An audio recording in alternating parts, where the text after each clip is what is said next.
बातें कर सकते हो, सिर्फ बातें। तुम्हें कुछ नहीं आता है, तब है तो कुछ करो, करो कुछ। तुम्हें मेरी आवाज आ रही है? अगर मेरी आवाज आ रही है तो जैसा मैंने कहा है तुम्हें करना होगा।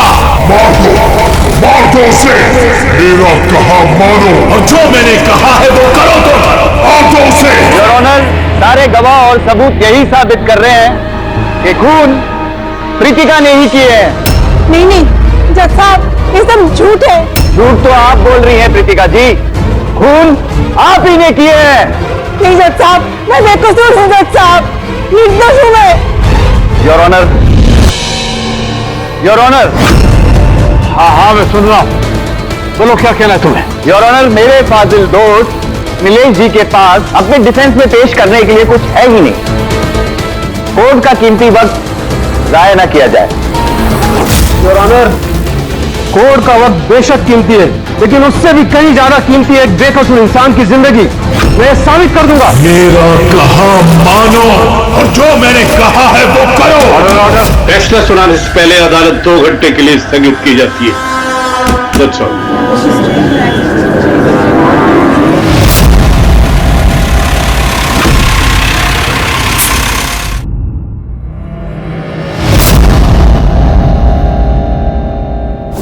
श्रीकांत, तुम्हें उसे मारना होगा, तुम कर सकते हो ये। उसे जिंदा रहने का कोई हक नहीं है, उसका मरना जरूरी है। मार दो श्रीकांत।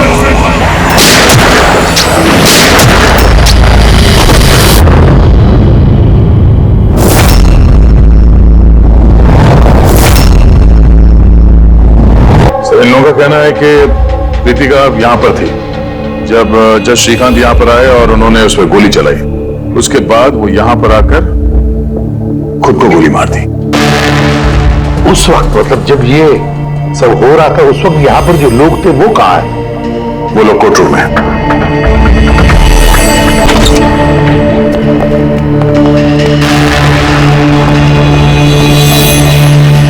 जरा डिटेल में बताइए क्या हुआ यहाँ पर। सर, एक केस की सुनवाई चल रही थी। जज श्रीकांत जी की हालत कुछ ठीक नहीं लग रही थी। उन्होंने 2 घंटे का रिसेशन लिया और अचानक चेंबर में आए और उन्होंने अपने आप को और प्रीतिका को गोली मार दी। लेकिन वो गन तो रखते ही नहीं थी, उनके पास गन कहाँ से आई? ये तो हमें भी नहीं पता सर कि गन आई कहाँ से, लेकिन गन उनके पास थी जरूर सर। तो गन का इंतजाम पहले से कर रखा था। लगता है जज साहब ने पूरी प्लानिंग की थी कृतिका का खून करने की। लगता तो ऐसे ही है। वैसे जज साहब की इस केस में कोई पर्सनल इन्वॉल्वमेंट थी? नहीं सर, ऐसा तो कुछ भी नहीं था। कृतिका के साथ कोई व्यक्तिगत दुश्मनी? जज साहब तो बहुत ही सुलझे हुए इंसान थे सर। केस के हर एक पहलू पर बहुत ही बारीकी से गौर करते थे सर। मुझे पिछले कई दिनों से लग रहा था कि कुछ न कुछ गलत जरूर है उनके साथ। मैम, क्या जज साहब की तबीयत ठीक नहीं थी? वो तो मुझे नहीं पता, लेकिन हाँ, उनको कुछ अजीब अजीब सी आवाजें सुनाई दे रही थी। वो सब हम एक बार। आ जाइए श्रीकांत, खाना लगा रही हूँ।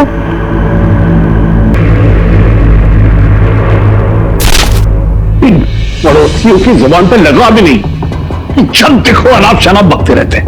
अरे क्या हुआ श्रीकांत, इतना क्यों चिढ़ रहे हो? नहीं, जाके पड़ोसियों का मुंह बंद करो, नहीं सुननी मुझे उनकी बकवास। कैसी बातें कर रहे हो श्रीकांत? पड़ोसी तो बेचारे पिछले 1 महीने से लंदन गए हुए, और उनकी आवाज यहाँ तक कैसे आ सकती है? कुछ भी बात कर रहे हो आप श्रीकांत। कौशल, पता नहीं श्रीकांत को क्या हो गया है, कुछ अजीब सा बिहेव कर रहे हैं। और पता है तुम्हें, उसे पड़ोसियों की आवाज सुनाई दे रही है, जबकि वो घर बंद है, वहां पे कोई नहीं है। किसे बता दिया सब? किसे बता दिया? और तुम क्या समझती हो? तुमसे झूठ बोल रहा हूं मैं? पूरा बात ऐसे नाटक बंद करो, बताओ तुम लोगों ने इस घर में क्या छुपा रखा है? बताओ मुझे, बताओ। मैं सब जानता हूं, सब जानता हूं मैं। तुम मुझे पागल बनाने की कोशिश कर रही हो ना? है? श्रीकांत जी तुम्हें क्या हो गया है? हाँ? अपनी हालत देखो क्या बना के रखी है। तो यहाँ पे कोई नहीं है, किसकी आवाज सुनाई दे रही है तुम्हें? सुनाई दे रही है, मुझे उनकी आवाज सुनाई दे, यही है। लेकिन मैं किसी की नहीं सुनूंगा, किसी की नहीं सुनूंगा। कहीं उन्हें कोई दिमागी बीमारी तो नहीं थी?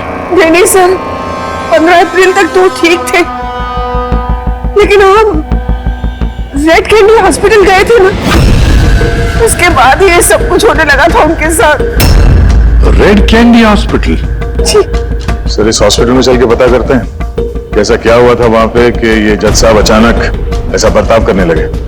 सर, इस केस में आखिर बचा ही क्या है? जिस आदमी ने खून किया उसी ने अपने आप को मार लिया। वही तो पता लगाना है ना फ्रेडी, वही तो पता लगाना है कि एक जज ने अपने सामने वाले आरोपी को गोली क्यों मार दी, खून क्यों किया, और तो और उसके बाद में अपने आप पर भी गोली चलाई। क्यों?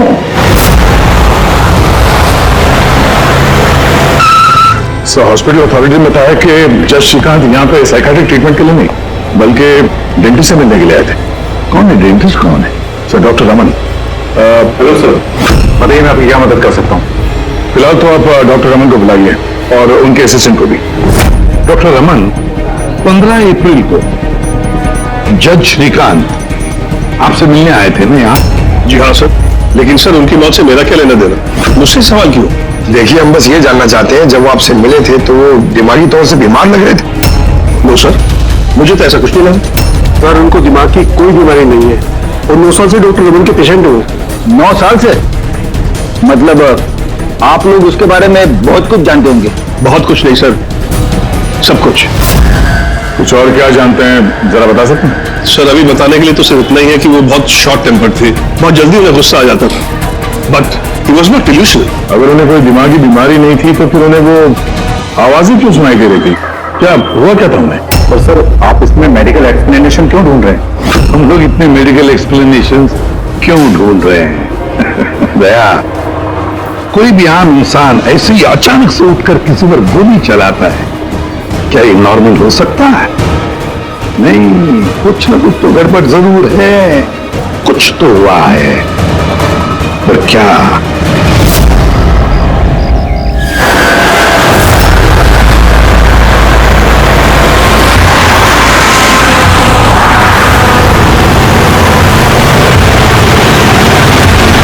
वीरेन, तुम बेकार की चिंता करते हो। धनंजय की सिक्योरिटी टीम हमारे साथ है, हम सुरक्षित पहुंच जाएंगे।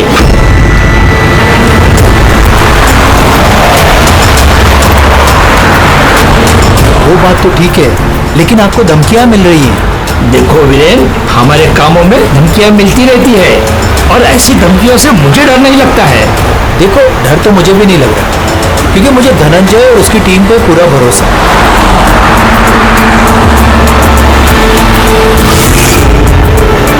सर, हमने हॉल के 500 मीटर तक लोगों के जाने पर रोक लगा दी है और हर जगह सीसीटीवी से निगरानी की जा रही है। ये बहुत आसान है धनंजय, कायर मत बनो।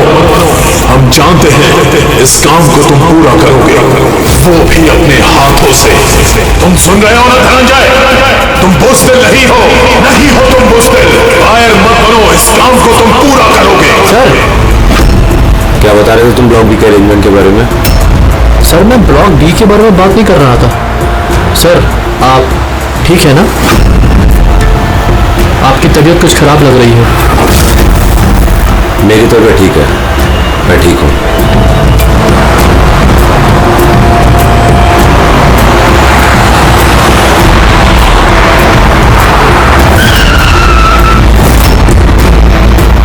धनंजय, तुम्हें उसे मारना होगा।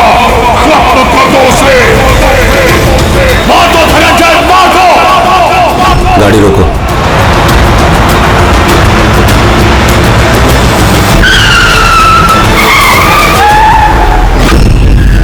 ये इसने गाड़ी क्यों रोक दी? सर, क्या हुआ? शाबाश धनंजय, अपना मिशन पूरा करो, मार दो उसे। क्या कहे धनंजय, तुम कायम नहीं हो, तुम ये कर सकते हो। धनंजय यहाँ क्यों आ रहा है? धनंजय, उसे गोली मार दो, सोचो मत। मैं देखता हूँ। ओके। क्या बात है धनंजय, गाड़ी क्यों रुकवा दी?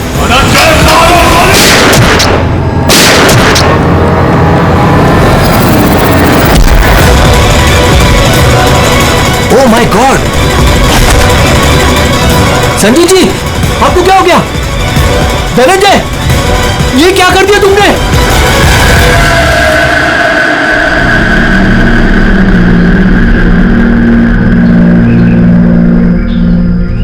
नेताजी के सिक्योरिटी का इंचार्ज वही था? जी सर, धनंजय जी वही इंचार्ज थे। कमाल है सर, जिसे बॉडीगार्ड रखा है उसी ने मार दिया। नेताजी को मारने की कोई खास वजह?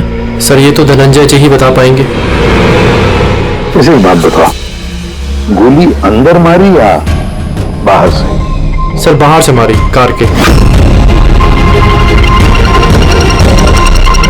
धनंजय, धनंजय, सदमे में लगता जरिए।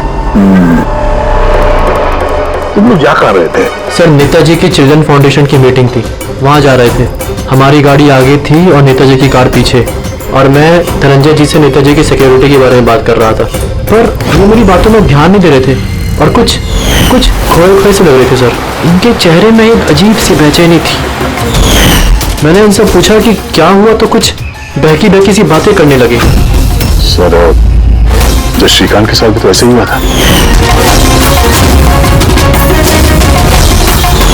तो ये दोनों केस एक जैसे तो नहीं? और कोई साथ में था नेताजी के? वीरेंद्र जी सर। वीरेंद्र जी? जी सर। आप नेताजी के साथ थे ना? हाँ सर, मैं ही था। नेताजी ने आपको कुछ बताया इस धनंजय के बारे में? सर नेताजी हमेशा धनंजय की तारीफ किया करते थे, उनकी जान को खतरा था। अभी कुछ दिन पहले ही धनंजय ने उनकी जान बचाई थी। बड़ी अजीब बात है सर, कुछ दिन पहले जिस आदमी ने नेताजी की जान बचाई, आज उसी ने उनका खून कर दिया। गोली मारने के बाद धनंजय ने भागने की कोशिश की? नहीं सर, खुद को गोली मारने की कोशिश की थी सर। बड़ी मुश्किल से सिक्योरिटी वालों ने उन्हें रोका था सर। कमाल है सर, जज श्रीकांत ने खून करने के बाद अपने आप को गोली मार दी और इसने भी अपने आप को गोली मारने की कोशिश की। काम करते हैं, धनंजय को ब्यूरो ले चलते हैं, वही से उससे पूछताछ करेंगे। और फिर ये एक बात समझ में नहीं आ रही है दया, खून करने के बाद खून अपने आप को गोली मार लेता है, क्यों?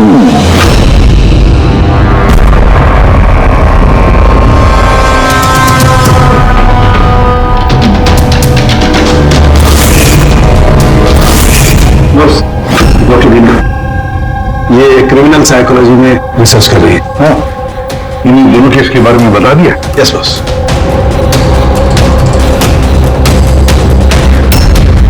मेरा बेटा कहाँ है? मुझे उससे मिलना है। श्री नेताजी के सिक्योरिटी इंचार्ज धनंजय की माँ। उसे यहाँ क्यों लाए हो? देखिए, आपके बेटे ने नेताजी का खून किया है। जी नहीं, मेरा बेटा किसी की हत्या नहीं कर सकता। वो तो खुद बीमार है, उसकी दिमागी हालत ठीक नहीं है। क्या बीमारी है आपके बेटे को? पिछले कुछ दिनों से उसे कुछ आवाजें सुनाई देती है।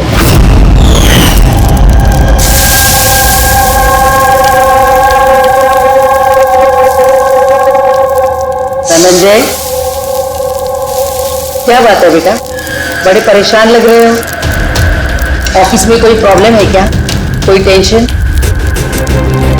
2 दिनों से तुम मेरे साथ भी ठीक से बात नहीं कर रहे हो। कोई तो है यहाँ। सुनो ना, मैं तुम्हारी फेवरेट सब्जी बना रही हूँ, पालक की। इस घर में कोई तो है जो मुझसे बात कर रहा है। अरे मैं ही तो बड़बड़ा रही हूँ, दूसरा कौन बात करेगा घर में?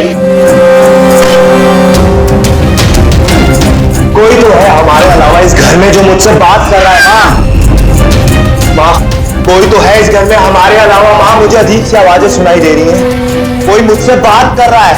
हम दोनों के सिवा कोई नहीं है बेटा घर में। कोई है जो मुझसे बातें कर।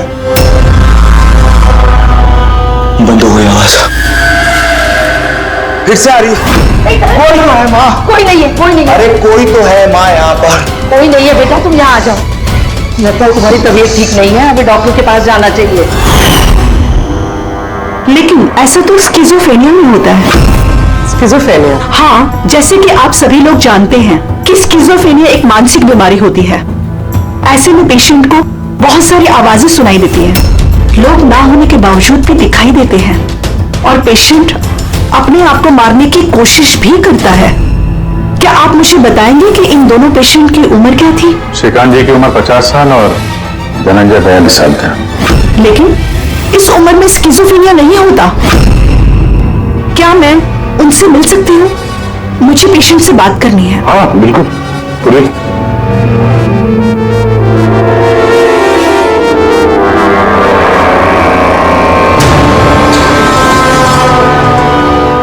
धनंजय, तुमने संजीत को क्यों मारा?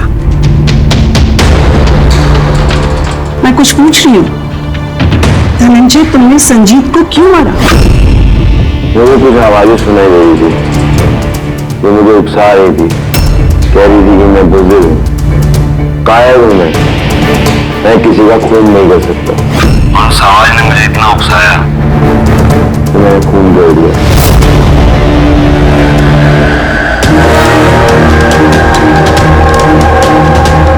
और ये तुम्हारा गाल?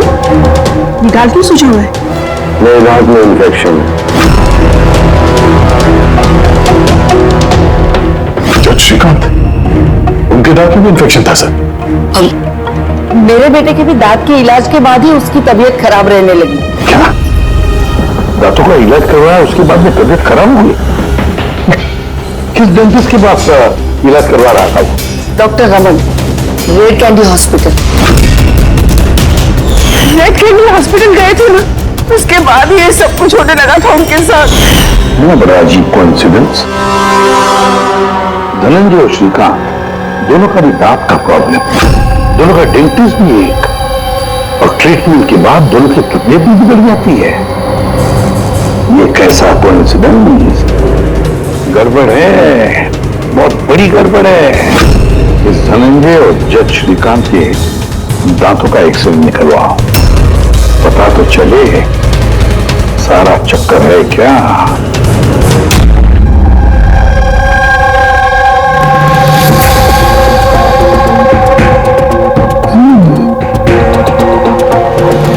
ये क्या हो सकता है?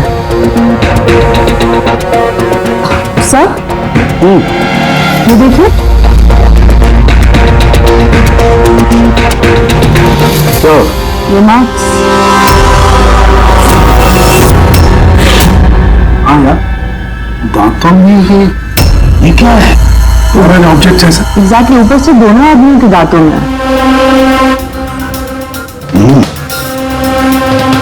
दोनों आदमियों के दांतों में कुछ फॉरेन बॉडी जैसा कुछ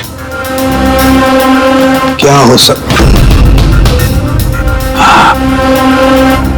तारिका, एक काम करो, एसीपी साहब को फोन कर दो, उन्हें बोल दो कि केस की जड़ मिल गई है।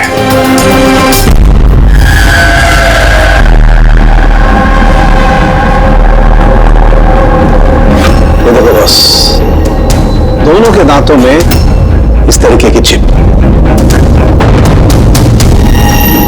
ये तो बग है। ये बग ही है सर। ये तो जासूसी में इस्तेमाल होने वाला ट्रांसमीटर जैसा कुछ है। बस इसके जरिए ही श्रीकांत और धनंजय को वो आवाजें सुनाई देती थी। तो ये चिप ट्रिगर का काम कर रही थी। इसी के जरिए वो उकसाने वाली आवाजें उनके कानों तक पहुंच रही थी और वो लोग किसी की जान तक लेने को मजबूर हो गए। मुझे तो लगता है ये काम डॉक्टर रमन का ही है। उन्होंने ही दांतों की ट्रीटमेंट की थी। पूछताछ करनी पड़ेगी डॉक्टर रमन से, और एक एक्सपर्ट को भी बुलाओ। ट्रांसमीटर के बारे में पूरी जानकारी लेते हैं उससे। डॉक्टर रमन, दांत में ट्रांसमीटर लगाने का काम कब से शुरू कर दिया आपने? ट्रांसमीटर? हाँ, किस ट्रांसमीटर की बात कर रहे हैं आप सर? उसी ट्रांसमीटर की बात कर रहे हैं जो जज श्रीकांत और सिक्योरिटी ऑफिसर धनंजय के दांत में फिट किया गया था। देखिए, मेरा यकीन कीजिए, मैंने कोई ट्रांसमीटर नहीं लगाया है। ये क्या बकवास कर रहे हैं आप? डॉक्टर साहब, दांतों में ट्रांसमीटर क्यों लगवाएंगे? सर, आप हमारे हॉस्पिटल को बर्बाद करने पे तुले हैं। डॉक्टर रमन हमारे हॉस्पिटल के जिम्मेदार डॉक्टर हैं सर। ये इस तरह का काम हरगिज नहीं कर सकते। और इस तरह का काम यहाँ पे हुआ तो है। हमें श्रीकांत और धनंजय के दांत से ये ट्रांसमीटर मिला है और इन्हीं ट्रांसमीटर्स की वजह से वो दोनों भी स्किज़ोफ्रेनिक बन गए। सर वो दोनों मेरे बहुत पुराने पेशेंट हैं। श्रीकांत 9 साल और धनंजय 2 साल। सर भला मैं अपने पेशेंट के साथ ऐसा क्यों करूं? ये तो आप बताइए ना, क्यों लगाया ट्रांसमीटर? मेरा यकीन कीजिए, मैंने कोई ट्रांसमीटर नहीं लगाया। क्योंकि डॉक्टर रमन के पास ट्रांसमीटर बनाने और उससे मोलार इम्प्लांट्स की ट्रेनिंग ही नहीं है। ये सिर्फ डॉक्टर हैं, दांतों के अच्छे डॉक्टर। और सर हम यहाँ पे दांत लगाते हैं, बनाते नहीं। दांत तो बाहर से ऑर्डर देने पे आता है। कहाँ से ऑर्डर करते हैं आप ये दांत? डेंजा बायोकेयर। डेंजा बायोकेयर। रेडी पंकज, डॉक्टर रमन के चेम्बर्स अच्छी तरह से चेक करो, एक एक कोना छान मारो। और कितने लोगों के दांत इम्प्लांट किए हैं? जी लगभग 20 लोगों का। अच्छा, तुम सभी लोगों के नाम और पता चाहिए हमें। दया, हो सकता है इन 20 लोगों की जान को खतरा हो।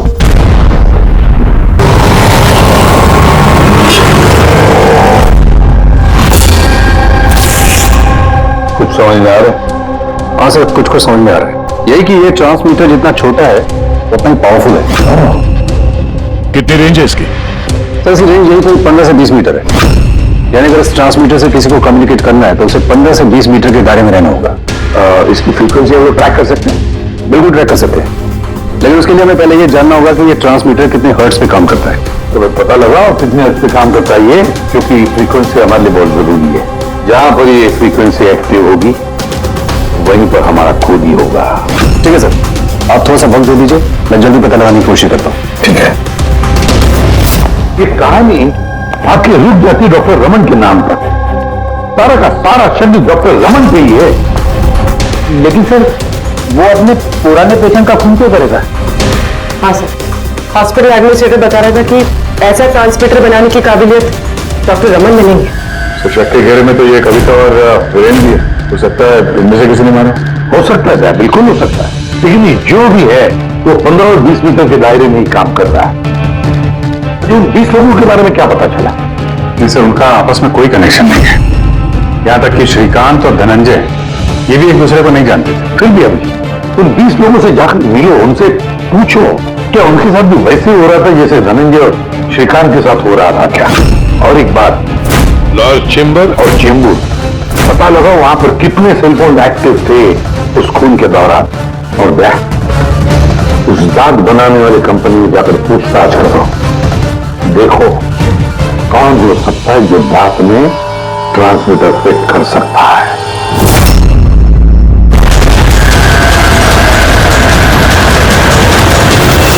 विनय आपका ही नाम है? जी हाँ, मेरे नाम है। और मैंने आपको पहचाना नहीं। हम CID से। सर मुझसे कोई गलती हुई है क्या? नहीं, अब गलती नहीं हुई है। एक्चुअली एक केस के सिलसिले में हम कुछ पूछताछ करने आए हैं। आपके दांतों में कुछ प्रॉब्लम थी ना? हाँ। ये इलाज क्या कराया था आपने? रेट के लिए हॉस्पिटल? इलाज के बाद से कोई कुछ तकलीफ हुई? I mean, कुछ अजीब अजीब आवाजें सुनाई देती हों या जैसे कोई ऑर्डर दे रहा है कुछ करने के लिए? नहीं, ऐसा तो कुछ नहीं हुआ, लेकिन एक दो बार दर्द हुआ था। वो तो नॉर्मल है, दांत लगवाएंगे तो थोड़ा बहुत दर्द तो होगा ही। ठीक है, अगर ऐसी कोई तकलीफ हो तो फौरन हमें बताइएगा। और हाँ, किसी अनजान आदमी के बहकावे में नहीं आना है और किसी के बुलाने पे किसी अनजान जगह नहीं जाना है। ओके जी, ध्यान रखिएगा। जी सर। डॉक्टर रमन बहुत अच्छा है। दांत लगाने के बाद से मुझे जरा सी भी तकलीफ नहीं है। आपको आवाजें सुनाई दे रही? क्या मतलब है इसका? नहीं, जिन जिन लोगों को भी डॉक्टर रमन ने दांत लगाए हैं उनमें से कुछ लोगों को अजीब सी आवाजें सुनाई दे रही हैं। मेरे साथ तो ऐसा कुछ भी नहीं हुआ है। अच्छा, अगर ऐसा कुछ भी हो आपके साथ तो आप हमें प्लीज इन्फॉर्म करिएगा। श्योर। आप लोग यहाँ पे दांत बनाते हो या मिनिएचर ट्रांसमीटर? क्या मतलब सर? मतलब ये कि यहाँ पे दांतों में ट्रांसमीटर फिट किए जाते हैं। खून करने की साजिश रची जाती है यहाँ पे। हाँ? नहीं सर, आप लोगों को गलतफहमी हो गई है। हम इस तरह के इलीगल काम नहीं करते हैं। इलीगल काम हुआ है यहाँ पे। ये देखिए, रेड कैंडी हॉस्पिटल में आप लोगों ने दांत भेजे थे ना? जी हाँ मैडम। उसके अंदर ट्रांसमीटर फिट किए गए थे। जज श्रीकांत और सिक्योरिटी ऑफिसर धनंजय, उनके दांत यहीं पे बने थे ना? एक मिनट से मैं चेक करता हूँ।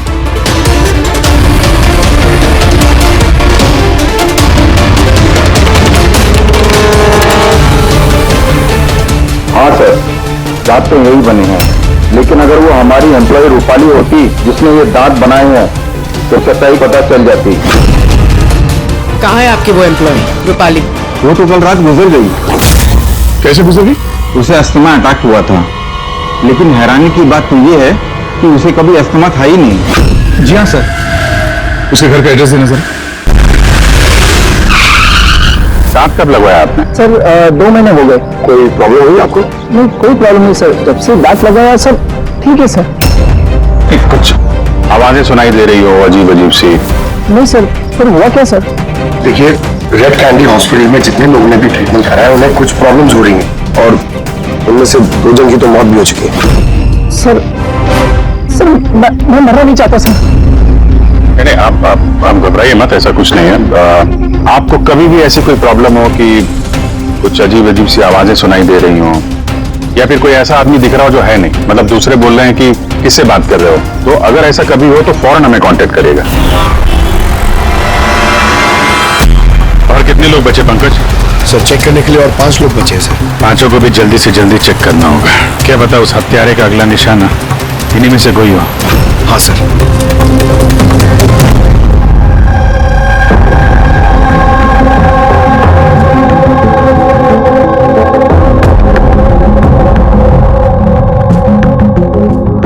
हाँ भाई, पता चला कि नहीं कुछ? सर मैं ऑलमोस्ट पहुंच गया, बस थोड़ी सी देर बाद सर। हाँ फिर जज श्रीकांत और संजीत का संबंध है सर। अच्छा, कैसा संबंध है? सर ये केस फाइल देखिए। 2009 में एक डॉक्टर रिसर्च कर रहे थे, लेकिन उसकी ग्रांट नेताजी संजीत ने कैंसिल कर दी। और उस डॉक्टर का प्रैक्टिस करने का लाइसेंस कैंसिल किया नेताजी संजीत ने, और उसे सजा सुनवाई जज श्रीकांत। नाम है डॉक्टर ललित। सर ये डॉक्टर ललित है कौन? पता लगाना पड़ेगा ये डॉक्टर ललित है कौन और किस बात को रिसर्च कर रहा था। तो आपकी बेटी ने टूथ इम्प्लांट करवाया था? हाँ, अभी 2 दिन पहले ही कराया था इम्प्लांट रेड कैंडी हॉस्पिटल से। सर, जिस दिन से टूथ इम्प्लांट करवाया है अजीब अजीब बातें करती है और बहुत डरी हुई भी है। मॉम, क्या हुआ, कुछ चाहिए? कोई आया क्या घर में? कोई भी तो नहीं। नहीं मॉम, कोई तो है घर में। मैं हूँ, तुम हो, और पापा तो हांगकांग में है, और कोई आएगा तो बेल बजाएगा ना। बेल भी तो नहीं बजी है। पता नहीं मॉम क्या हो रहा है, जब से सोकर उठी हूँ ऐसा लग रहा है कि घर में कोई है और मेरे बारे में अजीब अजीब सी बातें कर रहे हैं मुझसे। समझ में नहीं आ रहा है। मेरी तबीयत तो ठीक है। कोई सपना देखा क्या? नहीं मॉम, कोई सपना नहीं देखा। लगता है मेरे कान बज रहे हैं। मॉम प्लीज एक काम करो, मुझे एक कप चाय दे दो मेरे रूम में, मेरा सर घूम रहा है। तो अभी जिया कहाँ है? इसे मैंने साइकियाट्रिस्ट के पास भेजा है, बांद्रा। देखिए, आप उस साइकियाट्रिस्ट का एड्रेस दीजिए, हमारा अभी उससे मिलना बहुत जरूरी है। नंबर ले लो।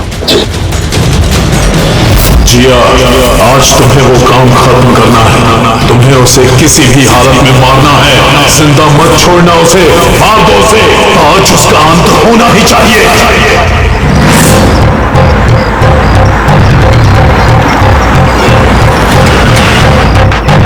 कहाँ जाएंगे मैडम?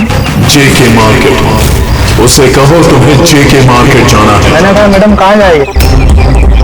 जेके मार्केट। जी बैठिए।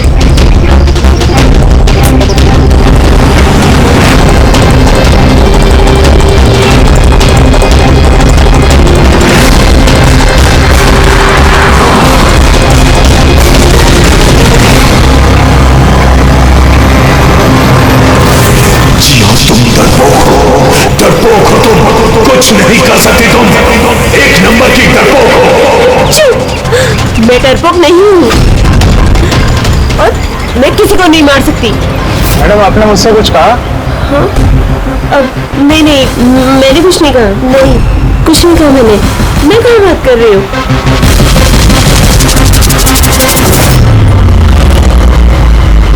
जिया, तुम्हें उसे मारना होगा।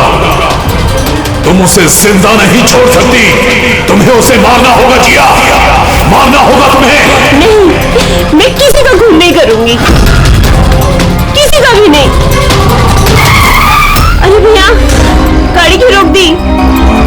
मैडम, गाड़ी आगे नहीं जाएगी। क्यों नहीं जाएगी? मैंने कहा है मैडम, गाड़ी आगे नहीं जाएगी। अगर ले जाना ही नहीं था तो बैठाया क्यों? मैडम, आप उतरती है या मैं गाड़ी से उतर जाऊं?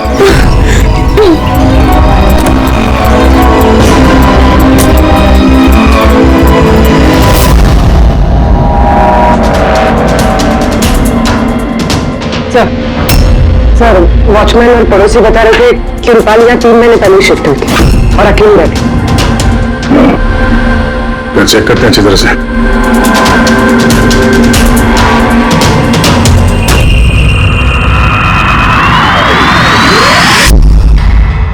ये क्या है?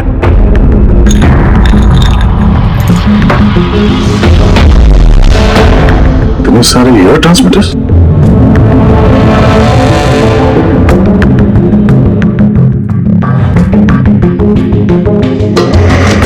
डॉक्टर रमन की पेशेंट्स की पूरी डिटेल्स भी है इसमें। ये देखो। सर, ये जिया तो वही है जिसके बारे में अभिजीत सर ने हमें बताया था। सर, ये रूपाली, ये कहीं किसी की कठपुतली तो नहीं थे? हो सकता है, शायद उनको पता चल गया होगा कि हम लोग रूपाली तक पहुंच जाएंगे, इसलिए मार दिया उसे।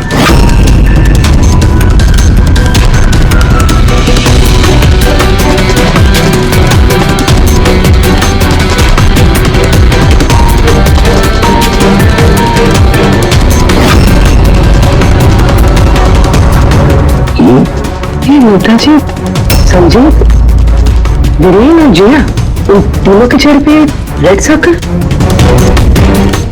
नेताजी के चेहरे पे क्रॉस मारा होगा। नेताजी तो मारे गए, अब बचे ये वीरेन और ये जिया। मतलब अगला नंबर इनका है।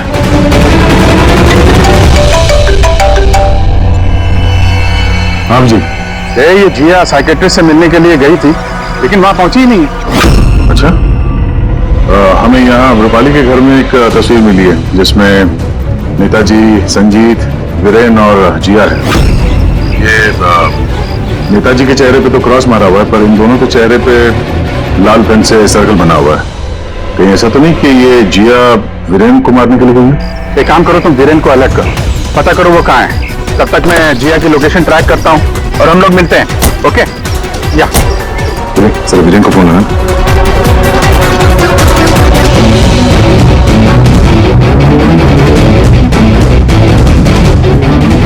सर, वीरेन का फोन तो बंद है। कल मिल गया। हाँ सर, ये ट्रांसमीटर 1.8 मेगाहर्ट्ज से 2 मेगाहर्ट्ज के बीच में काम कर रहा है। ग्रेट, 1.8 मेगाहर्ट्ज से 2 मेगाहर्ट्ज पर। हाँ सर। दया, मेरी बात ध्यान से सुन लो। हाँ, पहले तो फ्रेडी ने कमाल कर दिया है। हाँ, रिसर्च करके ऐसा नाम निकाला है जिसका कनेक्शन इस नेताजी संजीत और जज श्रीकांत के साथ है। उस आदमी का नाम है डॉक्टर ललित। हाँ, डॉक्टर ललित। यस, मुझे तो ये डॉक्टर ललित बहुत गड़बड़ लग रहा है दया। मुझे तो उसी पे शक होने लगा है, क्योंकि डॉक्टर ललित का कुछ साल पहले इस नेताजी संजीत ने प्रैक्टिस करने का लाइसेंस कैंसिल कर दिया था, और फिर इस डॉक्टर ललित को जज श्रीकांत ने सजा सुनवाई। और हुआ क्या? पहले खून हुआ जज श्रीकांत का, और फिर उसके बाद में नेताजी संजीत मारा गया। ये खून कौन कर सकता है? ये डॉक्टर ललित ही कर सकता है। उसी का कनेक्शन है इन दोनों के साथ। बस अब डॉक्टर ललित जिस फ्रीक्वेंसी पर ऑपरेट करता है वो फ्रीक्वेंसी भी पता चल गई। हाँ, टेक्नो एक्सपर्ट ने बता दिया है, 1.8 मेगाहर्ट्ज से लेके 2 मेगाहर्ट्ज तक। बस अब इस फ्रीक्वेंसी पर हम टैप करेंगे डॉक्टर ललित को, पता चलेगा ये डॉक्टर ललित किस किस से बात करता है और क्या बात ही करता है। और क्या ये रेडियो फ्रीक्वेंसी 1.8 मेगाहर्ट्ज से 2 मेगाहर्ट्ज हमारे सारे पुलिस स्टेशन और रेडियो लाइन्स को बता दो। अब देखते हैं कब तक भागता है ये डॉक्टर ललित।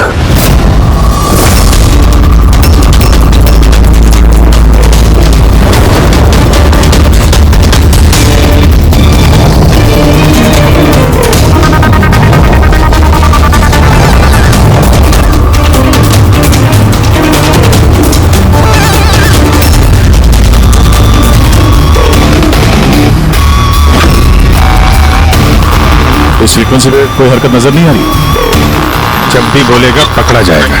पूरी मुंबई इस फ्रीक्वेंसी को हर 5 किलोमीटर में ट्रैक कर रही है।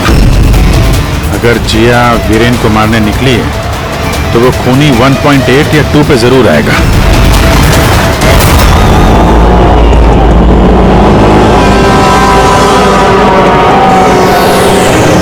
जाओ जिया, अपने काम को अंजाम दो। ये कौन हो सकता है जो संजीत के खूनी के बारे में मुझे बताने के लिए यहाँ बुलाया है? जिया, उसे मारना होगा तुम्हें। उसे जिंदा रहने का कोई हक नहीं है।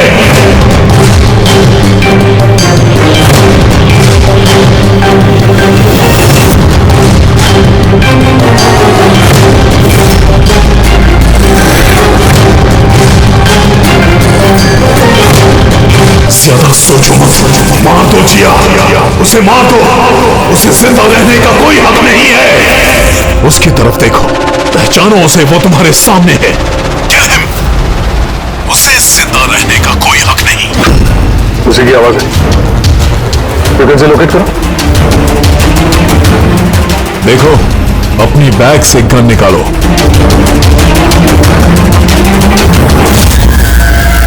जिया, तुम कायर नहीं हो। Shoot him, shoot him. Location क्या बता रहा है? सर, जेडी मार्केट मरोल दिखा रहा है।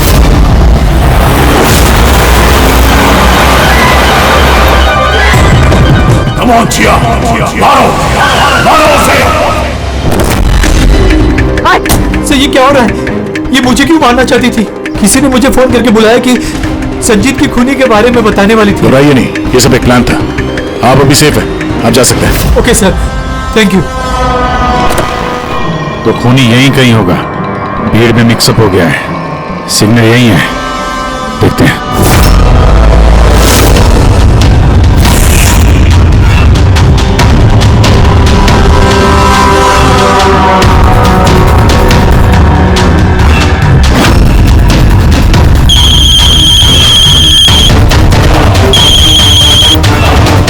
हेलो, अभिजीत बोल रहा हूँ।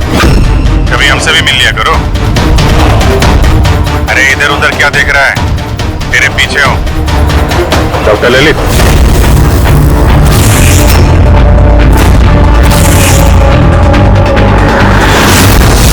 हॉस्पिटल के एडमिनिस्ट्रेटर पवन। मुजरिम चाहे कितने भी नाम बदल ले, चाहे कितने भी भेष बदल ले, एक ना एक दिन शिकंजे में फंस ही जाता है। क्यों? चलो।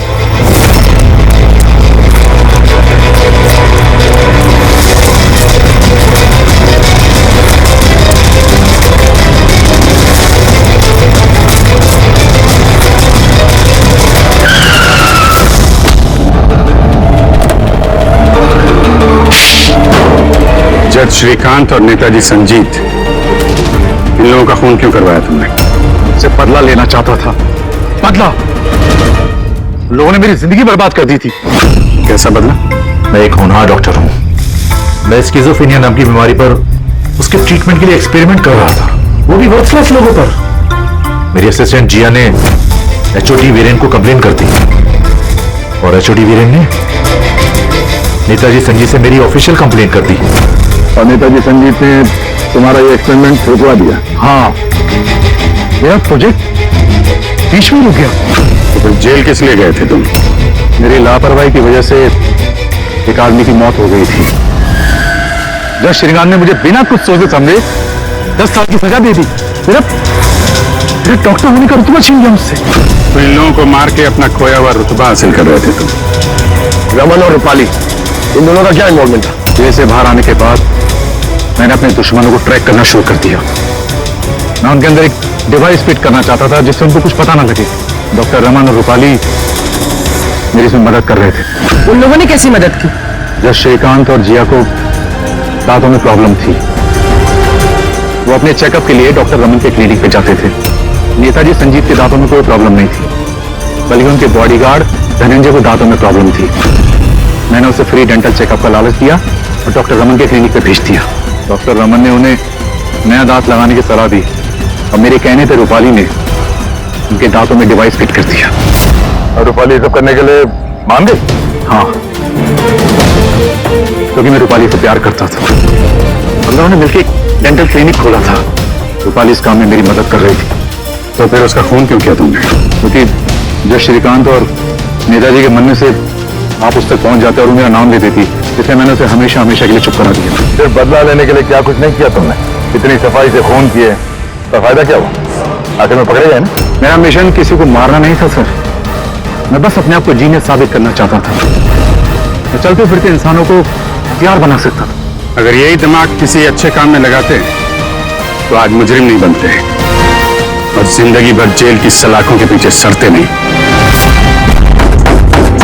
दरवाजा खोलो, कोई है बाहर? दरवाजा खोलो। लगता है हमारी आवाज सुनने वाला कोई नहीं है बाहर।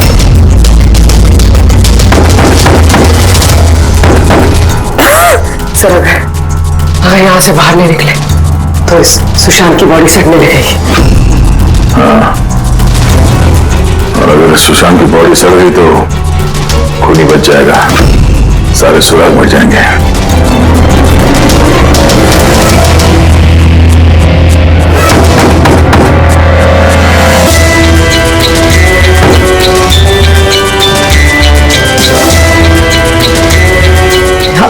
ऑक्सीजन भी बहुत कम है। हाँ बोले, चाहे कुछ भी हो जाए हमें दरवाजा खोलना ही पड़ेगा।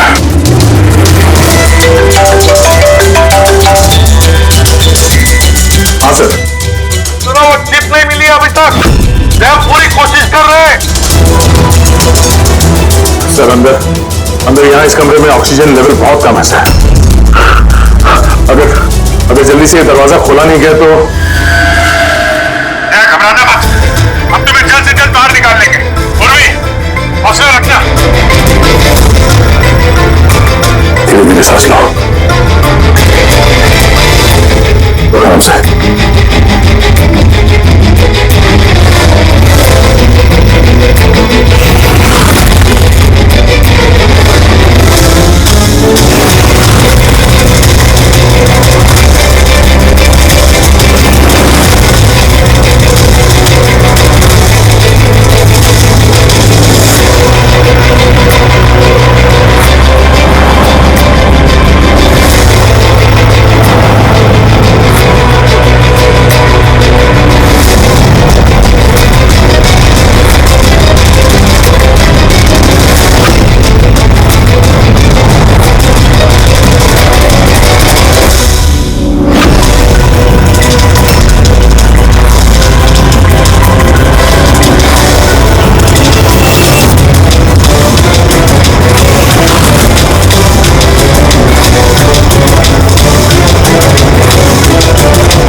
इतना टाइम हुआ, इतनी कॉफी पी ली है कि मेरी रात की नींद खराब होने वाली है। मैं अब तक आया ही नहीं, और पता नहीं अब आएगा भी या नहीं। देखता हूँ थोड़ी देर और। हाँ ओके। हाँ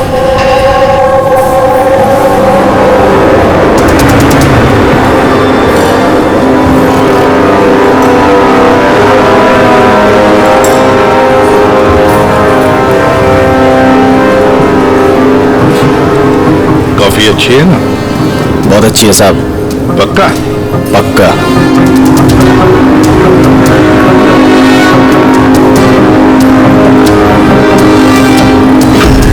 बिल? मैंने बिल दिया साहब। Thank you. सभी चोर लुटेरों ठगों के लिए सुनहरा मौका। अगर दम है तो मेरे 10 करोड़ रुपए चुराओ और साथ में रुचदा हीरा भी पाओ। ना ये कोई जाल है और ना ये कोई पुलिस की चाल। आओ खाली हाथ हो जाओ माला माल। सबस्तून हॉल सुबह 8 बजे। रमैया आने वाला है? पक्का साहब, वो जरूर आएगा।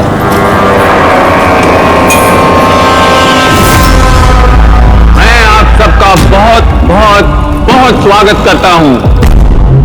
पुलिस घबराइए मत।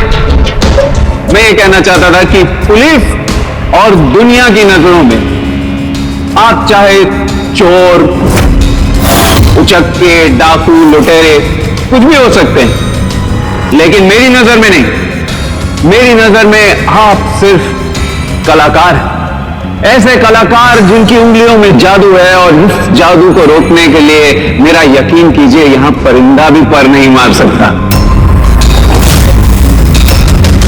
अब मैं आप लोगों को एक बहुत ही राज की बात बताने जा रहा हूं।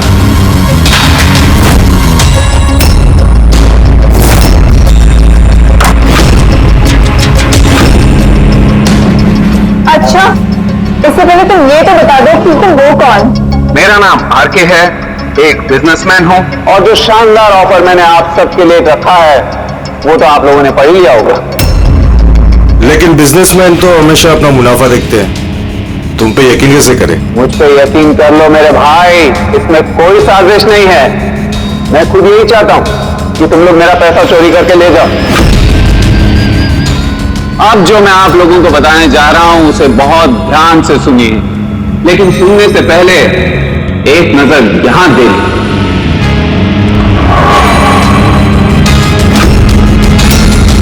तो क्यों ना इस हीरे का साक्षात्कार किया जाए।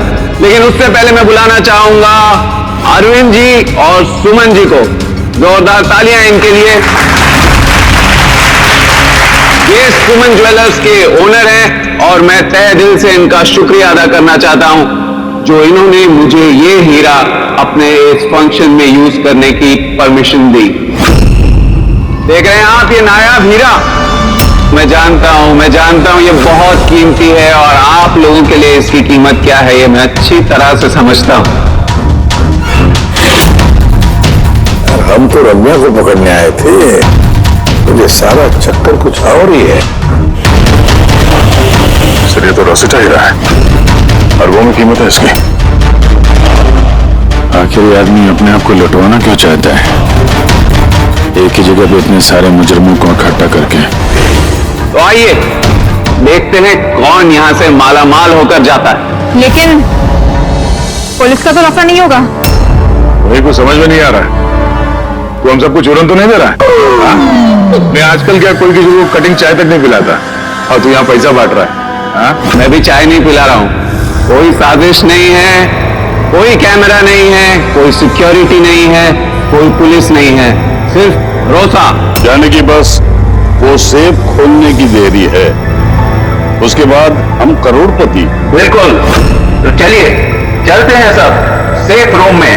पर एक बात जान लीजिए, एक समय पर सिर्फ 10 लोग जा सकते हैं।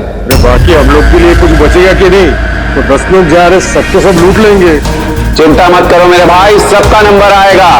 फिलहाल जो 10 लोग मेरे साथ जाने वाले वो हैं तुम। हाँ तुम सर, आप, हाँ मैडम, तुम। चलिए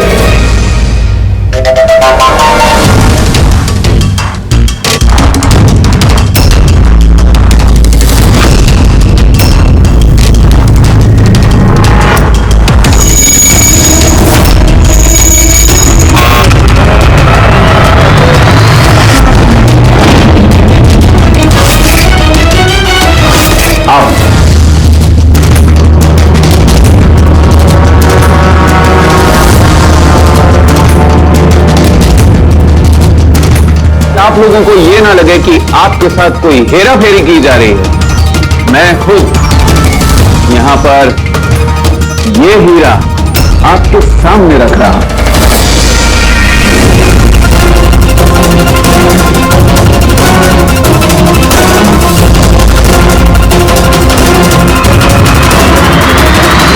और ये हैं वो 10 करोड़ रुपए जो बेसब्री से आप सबका इंतजार कर रहे हैं। एक और बात मैं आप सबको बता दूं, इस कमरे में ना कोई सीसीटीवी है ना हिडन कैमरा। तो क्या आप लोग तैयार हैं अपनी जिंदगी बदलने के लिए? मेरे को मालूम था अपनी जिंदगी एक दिन यू टर्न मारेगी और मैं खुद का हेलीकॉप्टर में उड़ेगा, लेकिन मेरा हेलीकॉप्टर तुम्हारे हेलीकॉप्टर से पहले उड़ जाएगा। मैं और मेरी टीम अब ये तिजोरी बंद कर देंगे। शीतल, पिंकी, अमर, सुवीर, ये मेरी टीम है। आइए।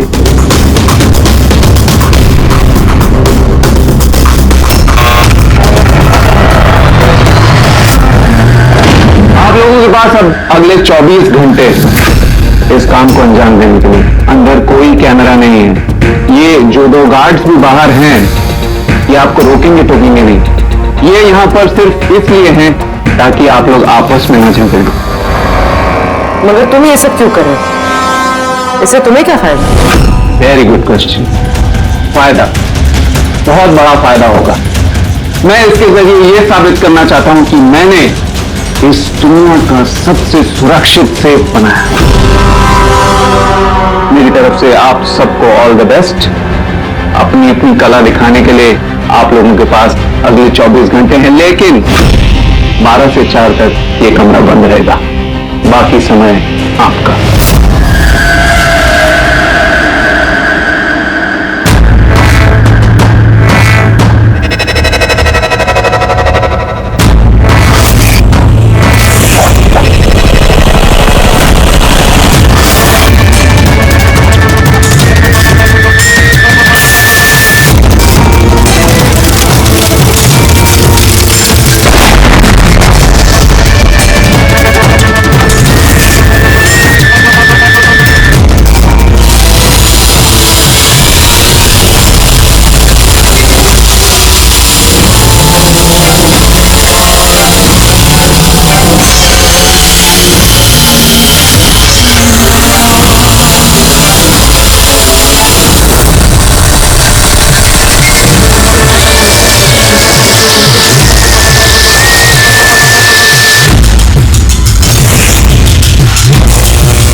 चलो बहुत हो गई कोशिश।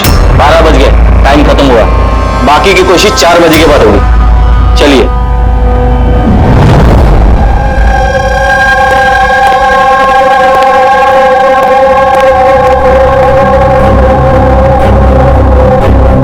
वे सारे के सारे चोर उचक्के वहां पहुंच गए हैं, मगर वो नहीं पहुंचा जिसका हमें इंतजार था, वो रमैया। सर मेरी समझ में तो ये नहीं आ रहा है कि ये आरके इतना रिस्क क्यों ले रहा है।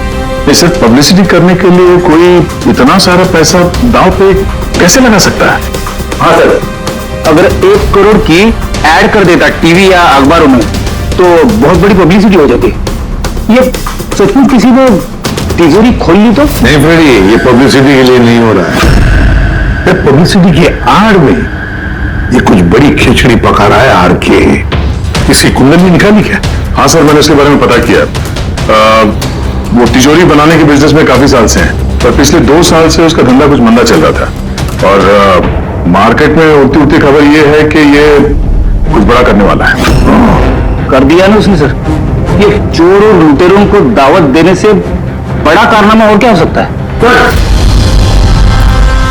सर उन तीनों चोरों की कुंडली निकाल ली जो पार्टी में बात कर रहे थे। उसमें एक को तो मैं अच्छी तरह से जानता हूं, दिनकर। दुनिया का कोई भी सेफ हो यूं चुटकी में खोल लेता है। 10 साल के लिए जेल में था वो। हाँ सर, और 2 साल पहले जेल से छूटा है। बाहर निकलने के बाद शराफत की जिंदगी जी रहा है। तो फिर 2 साल बाद अचानक फिर से जुल्म की दुनिया का दरवाजा खटखटाने क्यों पहुंच गई? बाकी के तुम? सर एक का नाम तो सिद्धेश, तिजोरी तोड़ने में एक्सपर्ट है सर। उससे बड़े तिजोरी कोई नहीं तोड़ सकता है। आरी का इस्तेमाल करता है, कभी वो सरिया का इस्तेमाल करता है, आग और लेजर से भी तिजोरी तोड़ता है सर। मतलब औजार एक्सपर्ट। तीसरा? अर्पिता नाम है उसका। जिन्नात है, चुस्त और फुर्तीली, चीते की तरह भागती है और छिपकली की तरह बड़ी बड़ी बिल्डिंगों पे चढ़ जाती है। कीमती पत्थरों और डायमंड पलट सकती है सर। और सर वो अर्जुन सपोटा की बेटी है। अर्जुन सपोटा की बेटी? अर्जुन सपोटा गया, दुनिया का कोई भी ताला वो खोल सकता था, कोई भी ताला। चाबी बुलाते थे उसको, चाबी। हाँ सर, 4 साल पहले उसकी मौत हो गई, मगर मरने से पहले अपना सारा हुनर और अपनी सारी कला अपनी बेटी को विरासत में दे गया। सर, इतने सारे महारथियों को एक साथ एक छत के नीचे बुलाया गया, अब सिर्फ एक तिजोरी खोलने के लिए तो नहीं होगा। ऐसा लगता है कि किसी दूसरे जुर्म की प्लानिंग के लिए ये लोग वहां पे इकट्ठा हो गए। हाँ दया, और इस प्लानिंग का सारा राज उस तिजोरी में ही छुपा है। ये तिजोरी हमें खोलनी पड़ेगी।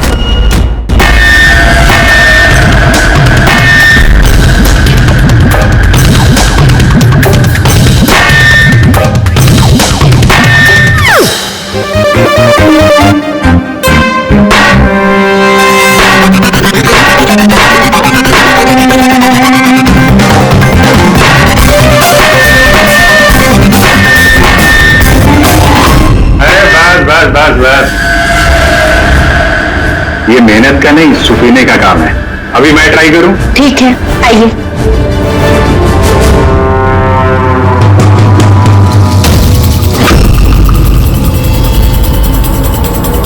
एक्सक्यूज मी,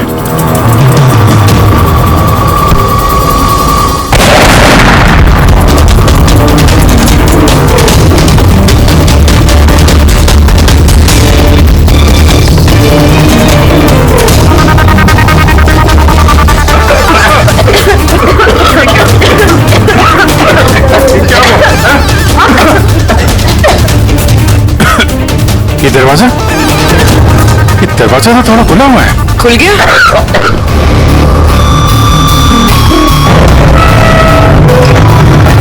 ओह नो, हीरा? Oh my God.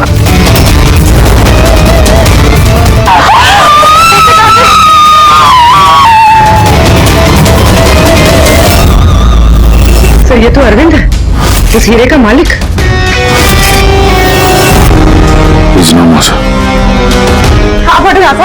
हटो, पुलिस को बुलाना, पुलिस हाथ में पड़ेगी, काफी जरूरत है। सीआईडी से चल पीछे, कोई नहीं जाए।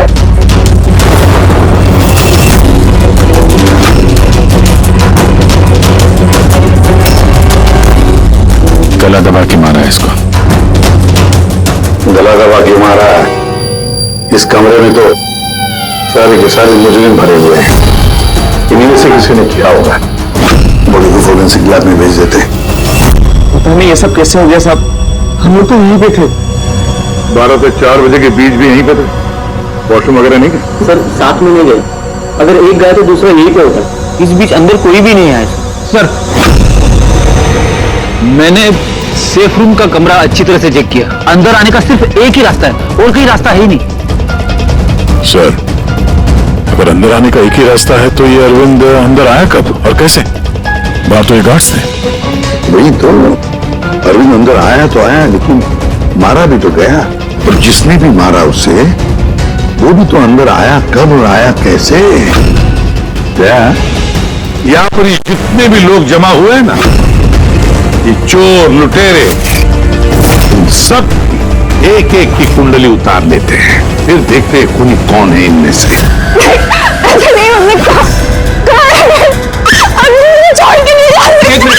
मैडम प्लीज, यहाँ पे इन्वेस्टिगेशन चल रहा है, प्लीज आप रुकना। सीआईडी। सीआईडी? सर मेरे सारे पैसे चोरी हो गए, हीरा चोरी हो गया। आफ्टर ऑल वो सेफ रूम खुला कैसे? अरे वाह, तुम्हें तुम्हारे पैसों की पड़ी है, हैं? यहाँ पर एक आदमी की जान गई है, खून हुआ है यहाँ पर, समझे? सर। हाँ पूरे। एक सेकंड, सर सावंती सर को कुछ मिला है।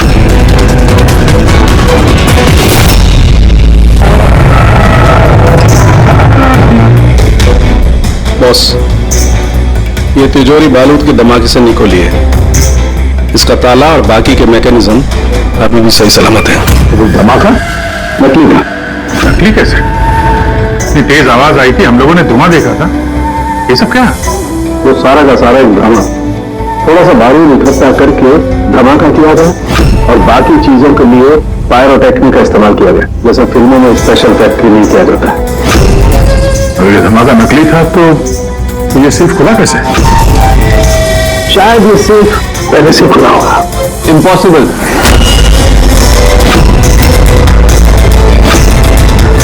ये दरवाजा मेरे अलावा कोई खुल ही नहीं सकता, क्योंकि इसकी चाबी मेरे पास है, मेरे हाथ के अंदर। ये देखिए, यहां पर चिप पे है।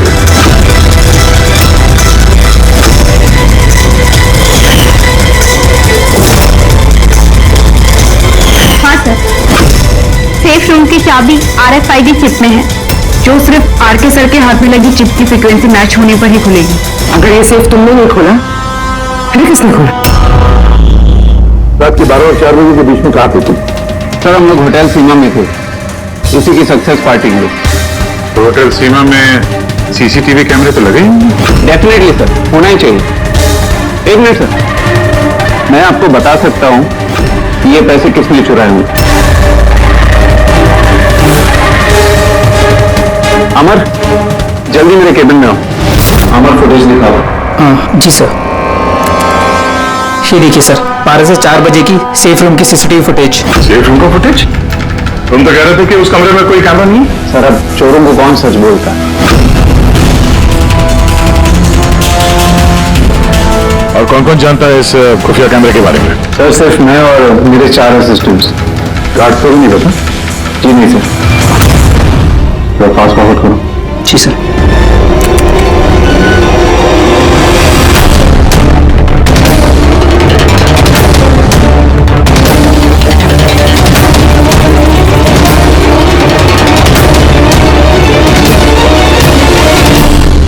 कैसे हो सकता है सर? ये 12 से 4 के बीच में कमरे में कोई नहीं आता। वही तो, नहीं तो अरुण दिखना चाहिए था। जरूर इस CCTV फुटेज के साथ किसी ने छेड़खानी की है।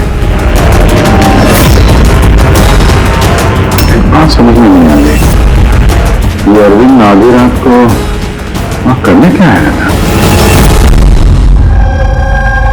सर। हाँ बोलो, तुम उनका स्टेटमेंट लिया? हाँ सर, उसका कहना है कि अरविंद को आधी रात में किसी का फोन आया था। फोन पे बात करते ही वो गुस्से में आ गया और घर से चला गया। फोन कहां से आया था? नंबर चेक किया? हाँ सर, प्राइवेट नंबर, इसलिए ट्रेस नहीं हो पाया। और अरविंद का फोन तो ट्रैक हो? सर उसका फोन वहीं पर ट्रेस हुआ है जहां पर ये तिजोरी वाला खेल चल रहा था। सर वो तीनों चोर आ गए। देखिए, मुझसे पूछताछ करके आप सिर्फ और सिर्फ अपना वक्त बर्बाद कर रही हैं। मैं अभी भी जेल से छूट के आई हूँ। चोरी और मर्डर करके मैं दोबारा जेल क्यों जाना चाहूंगी? अगर चोरी नहीं करना चाहती थी तो वहां चोरों की पार्टी में क्यों गई? काफी ललचाने वाला इनविटेशन था वो, लेकिन ACP साहब, अब मैं बूढ़ा हो चुका हूँ, ब्लड प्रेशर की बीमारी है, हार्ट का प्रॉब्लम है मुझे। अब ये चोरी वोरी मेरे बस का काम नहीं। हाँ, टाइम पास करने मैं वहां गया था। अब आप ही बोलो सर, अगर कोई सामने से ये बोले कि आके पैसे लेके जाओ, तो कानून की नजर में एक चोरी तो नहीं हुई ना सर? तो तुम तिजोरी खोल नहीं पाए? तो कहीं इसी गुस्से में तुमने कहीं खून तो नहीं कर दिया? अब नहीं खुली तो नहीं खुली तिजोरी, तो क्या हुआ? Plan B। क्या प्लान B? क्या था प्लान B? आपको कुछ नहीं सर। चुपचाप बता समझा, वरना तू भी जानता है काफी चीजों के लिए मैं भी बहुत बदनाम हूं। हाँ? वो लिंक रोड पे ज्वेलरी का शॉप है, कल वहां पे मैंने चोरी की थी।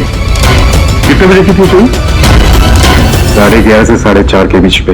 साइबर टीम की रिपोर्ट आ गई सर, CCTV फुटेज में छेड़छाड़ हुई है। 12 बजे से 4 बजे तक जब ब्रेक था सर, किसी ने फुटेज को लूप में लगा दिया। मतलब साफ है पंकज, वहां पर CCTV कैमरा लगे हुए हैं, ये RK की टीम के अलावा और कोई भी नहीं जानता था। RK की टीम का ही कोई है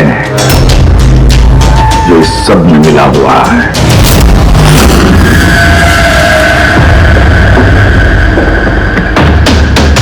क्या कह रहे हैं? मेरी टीम में कोई गद्दार है? ये दूसरा सेफ रूम है ना? जी हाँ, मेरा ही डिजाइन है, उसी का दूसरा मॉडल समझिए। लगभग बहुत सारे फीचर्स भी सिमिलर। यानी ये भी वैसे ही होता है तुम्हारे हाथ के चिप से? क्या? मैं दिखा देता हूँ आपको।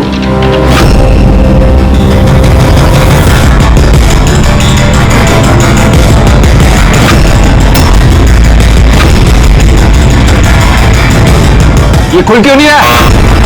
What's the problem, Sheetal? Check करो, ये खुल क्यों नहीं रहा है?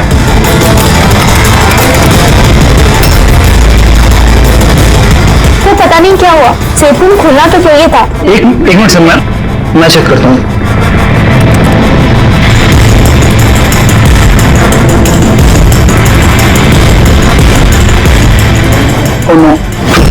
क्या हुआ? सर किसने लॉक का कोड चेंज कर दिया? कोड? ऐसा कैसे हो सकता है?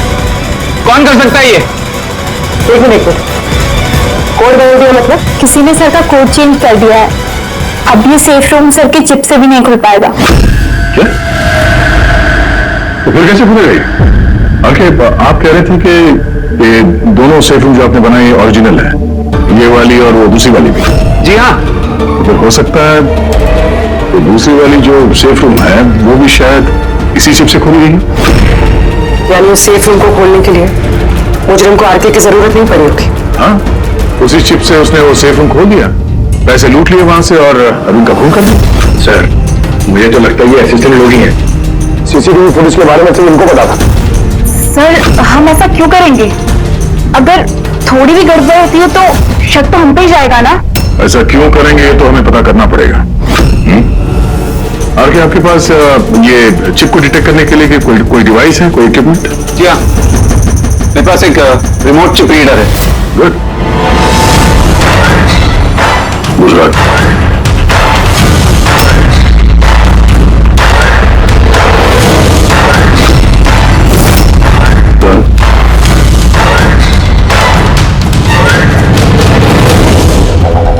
इन दिनों किसी के हाथ में भी ये चिप नहीं है। हमारा कोई असिस्टेंट अमर कहाँ है? हमारा आया नहीं अभी और आएगा भी नहीं। कहाँ रहता है वो? इनकी आइए सर। सर चलिए। एक बात समझ में नहीं आ रही है, अगर ये सब अमर ने किया है तो फिर सिक्योरिटी वालों ने उसे देखा कैसे नहीं? सिक्योरिटी से फिर से पूछताछ करनी पड़ेगी। सीधे सीधे बता, तुम दोनों गार्ड में से कौन मिला हुआ है ज्वेलर अरविंद के खून में? मैंने कुछ नहीं किया साहब, मैंने कुछ नहीं किया। मेरा तो पेट खराब था जिसकी वजह से मुझे भर बार बाथरूम जाना पड़ रहा। पर सुशांत पुरिया लोग ड्यूटी पे था साहब। कहाँ है सुशांत? बुलाओ से। सुशांत को तो अभी भी आप लोगों ने फोन करके वापस बुलाया ना क्राइम सीन पर। क्या? हमने कब बुलाया? तो ऐसा तो नहीं कि बहाना बना के निकल गया हो सकता है। बेटी, इनसे सुशांत का एड्रेस ले लो और उस एड्रेस पे जाके चेक करो। तब तक हम लोग क्राइम सीन देखते हैं।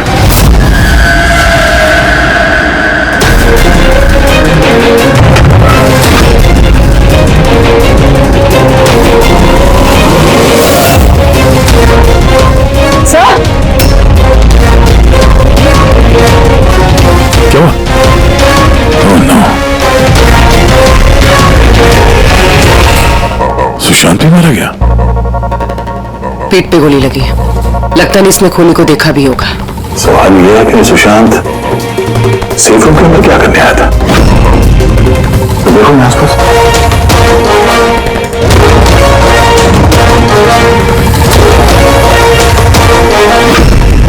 सर खून।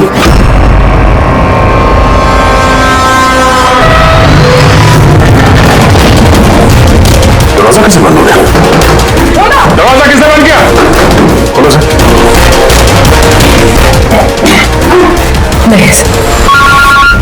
आ गया? हाँ सर, वो हम लोग तहकीकात करते समय सेफ रूम के अंदर आ गए तो बाहर से किसी ने दरवाजा बंद किया। हम लोग अंदर फंसे हुए हैं। क्या? तुम दोनों अंदर फंसे हो? हाँ सर, और सुशांत की लाश भी यहाँ सेफ रूम में है। ये कैसे किया? अच्छा घबराओ मत, कुछ नहीं होगा, हम लोग अभी आते हैं। ओके? हाँ।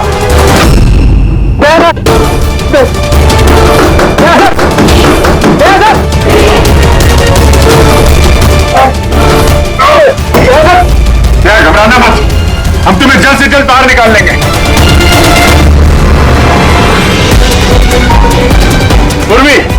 हौसला रखना।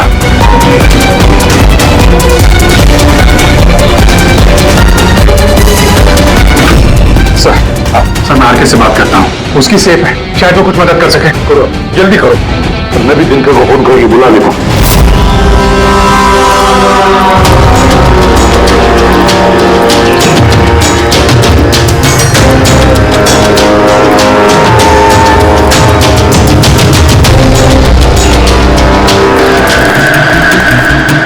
बस दया पूरी कैसे? यह फिलहाल तो ठीक है उनकी हालत, लेकिन तिजोरी में ऑक्सीजन खत्म होते जा रहा है।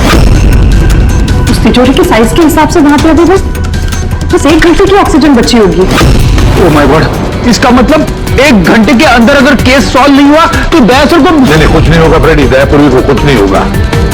क्या सॉल्व, एक बात बता, अमर की बॉडी में से कुछ मिला है ना तुझे? हाँ मिला। क्या मिला? तो इसका मतलब ये सारा किया कराया अमर का ही है, अरविंद का खुद भी अमर नहीं किया है। सर ये चिप मिलने से तो बहुत अच्छा हो गया, शायद इस चिप की मदद से वो तिजोरी का दरवाजा खुल जाए, दया सर और पूरी बच जाए। नहीं खोल सकते बॉस, हम दरवाजा नहीं खोल सकते। क्यों नहीं खोल सकता? मतलब ये कि चिप पूरी तरह से जली हुई है, देखो यार। माय गॉड, असली मुजरिम अमर नहीं कोई और है। चिप खराब करके उसने सारे सबूत मिटा दिए। से पूर्वी और दया को बचाने के लिए और कोई तरीका नहीं है। तरीका है, तरीका है। दया और पूर्वी को बचाने के लिए हमारे पास सिर्फ 50 मिनट बाकी है, और इस 50 मिनट में हम पहुंचेंगे इस मुजरिम तक, जरूर पहुंचेंगे।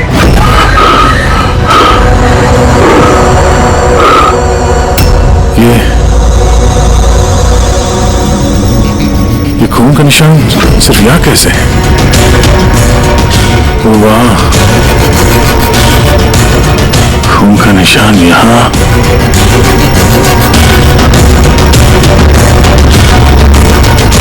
एक मिनट।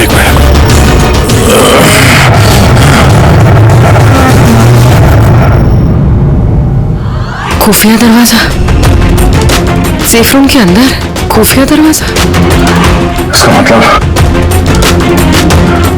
जब इसे गोली मारी तो ये दरवाजा खुला था, इसलिए खून के निशान यहाँ पे भी है और उस खुफिया जगह की तरफ भी है।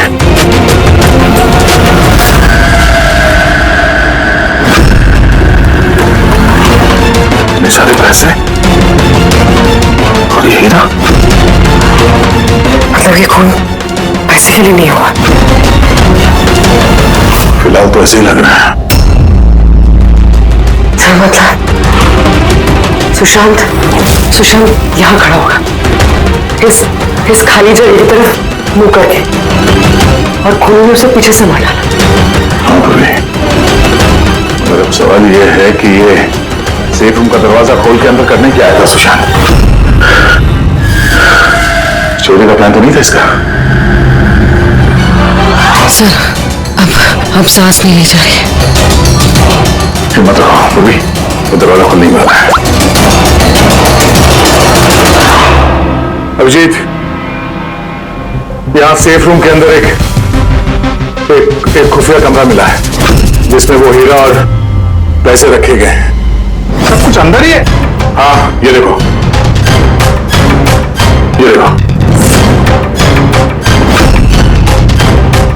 ये तो अच्छी खासी जगह है, यहाँ तो कोई भी छिप सकता है।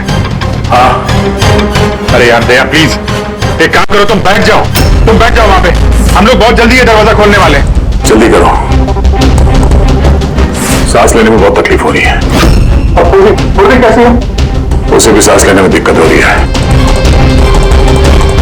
यार दिक्कत क्या कर रहा है? तो अब तक खुला क्यों नहीं दरवाजा? कोशिश तो कर रहा हूँ। चल कोशिश करते रहे, जल्दी। सर इसी जगह पे, यहीं पे ये अमर छुप के बैठ गया होगा सर। अरविंद गया और सुशांत उसे तिजोरी तक लेकर गया और वहां अमर ने उसे मारा। हाँ सर, वो खूनी यही चाहता था कि हमें ये लगे कि ये खून इस हीरे और पैसे की वजह से हुआ है। सर ऐसा नहीं है सर, मतलब अरविंद को मारने के पीछे कोई पर्सनल रीजन है।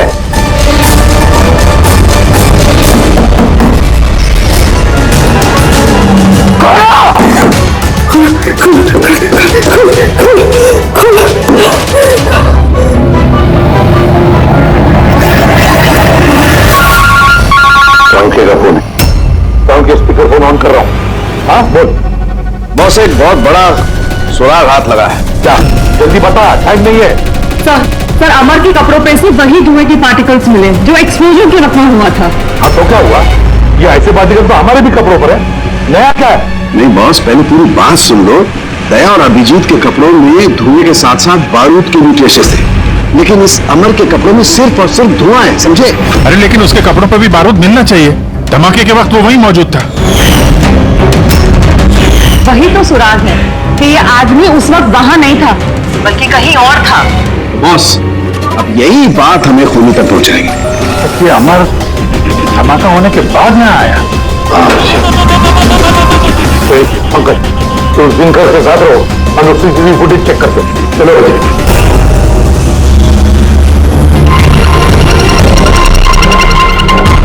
सर, ये अमर धमाका होने के बाद से इसे बाहर निकला है। इसको इशारा करना है सर। जरूर शुरू करो दूसरे आदमी पर। देखिए दूसरे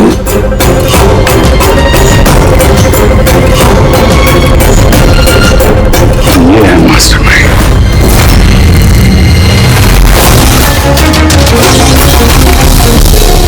पुणे मिल गया, हमारी कस्टडी में है। राजगुरु जी सर, नई चिप नहीं मिली उसके पास। अरे तो मतलब सर, हम लोग दयाचल और पूर्वी को बाहर निकाल नहीं पाएंगे? निकालेंगे। सॉरी एसीपी साहब, मेरी जिंदगी भर का अनुभव धरा का धरा रह गया। ये सिर्फ मैं नहीं खोल सकता, अब इन्हें भगवान ही बचा सकता है। 1 मिनट दिनकर, इन्हें तो भगवान बचाएगा ही, पर इसे भी बचाएगा। सुवीर नाम है इसका, इसी की थी सारी प्लानिंग। सर, ये आरके का असिस्टेंट? हाँ, दया और पूर्वी की तरह ये भी एक एक सांस के लिए मोहताज हो जाएगा। क्यों दिनकर? सही कर रहे ना हम? तुम्हारे बेटे सुवीर को उस सेफ में बंद करके।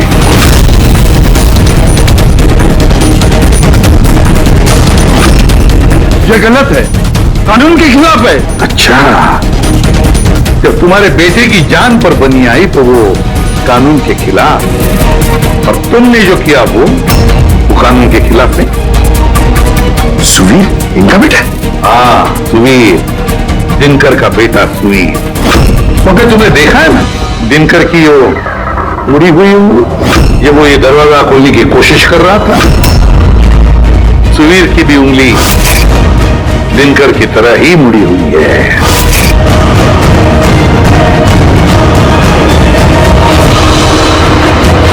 तो क्या हुआ? मुड़ी हुई उंगली तो किसी की भी हो सकती है। मगर इस केस में जेनेटिक्स का कमाल है।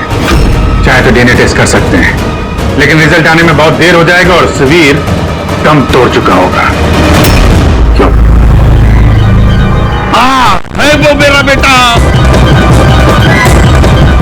अगर उसको कुछ हुआ तो अंदर दया और पूर्वी भी मर जाएंगे।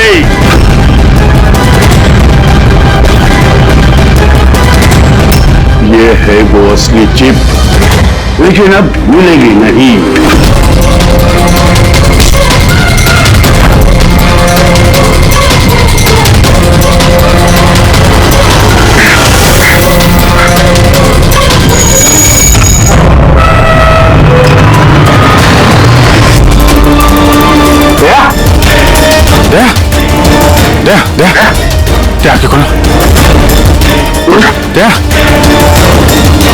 एम्बुलेंस। किस बात का बदला लेना चाहते थे तुम, आरके और अरविंद? उनकी वजह से मैं 10 साल जेल में था। मगर पुलिस रिकॉर्ड में तो ऐसा कुछ नहीं लिखा। मुझे भी बहुत देर बाद पता चला कि इसके पीछे उनका ही हाथ था, क्योंकि मैंने उनके यहाँ कई चोरियां करके उनकी नाक में दम कर रखा था। पापा को उन पर शक था और इस शक को यकीन में बदलने के लिए पापा ने मुझे आरके के पास नौकरी करने के लिए भेजा। और जब तुमने कंफर्म कर दिया कि आरके और अरविंद ही है दिनकर के जेल जाने के पीछे, उसके बाद दिनकर ने साजिश रचनी शुरू कर दी। तो क्या गलत किया मैंने? मेरे जेल जाने के बाद मेरी बीवी और बच्चे पैसे पैसे के लिए मोहताज हो गए, अगर किसी ने मदद नहीं की उनकी। मेरी बीवी डिप्रेशन में चली गई, उसने आत्महत्या कर ली। ये सुशांत और अमर भी तुम लोगों के लिए काम कर रहे थे? जी सर, सुशांत को हमने पैसे दिए थे दूसरे गार्ड के खाने में दवाई मिलाने के लिए, जिससे उसका पेट खराब हो गया और हमें अपने जुर्म को अंजाम देने का मौका मिल गया सर। अमर को 1 करोड़ रुपए दिए थे हमने उस सेफ का कोड बदलने के लिए, इसलिए एक जीप उसके पास थी और एक हमारे पास। और अमर का इस्तेमाल किया तुमने अरविंद को मारने के लिए भी। अमर से अरविंद को देर रात को फोन करवाया और झूठ बुलवाया कि आरके अरविंद को धोखा दे रहे हैं। और अरविंद भागते भागते यहां तक आया, इस सेफ डिपॉजिट वॉल्ट तक, अपनी मौत के मुंह में। जी सर, हमने नहीं सोचा था कि अरविंद को वहीं मार देंगे और सेफ रूम में डाल देंगे और किसी को पता नहीं चलेगा। हमारी किस्मत खराब थी सर कि उसी वक्त दूसरा गार्ड वहां पहुंच गया और मजबूरी में हमें उसे उस कमरे में छुपाना पड़ा जहां पैसा और हीरा था। फिर धमाका होने का इंतजार किया उसने ताकि धुएं की आड़ में बाहर निकल सके।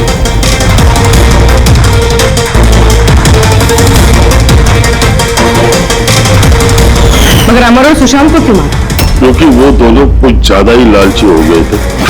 अमर ने मरने से पहले बताया कि सुशांत अकेला ही तिजोरी साफ करना चाहता था, सब पैसे अकेले लूटना चाहता था, इसलिए यहाँ सही वक्त पर आकर हमने उसे मार डाला। लेकिन तुम दोनों सीआईडी वाले गलत वक्त आके यहाँ पे फंस गए। तुम्हें लगा कि हम लोग असली तक पहुंच जाएंगे और तुम सबका आंडा फोड़ देंगे, इसलिए हमें सेफ रूम में लॉक कर दिया और सोचा अंदर ही दम तोड़ देंगे हम लोग।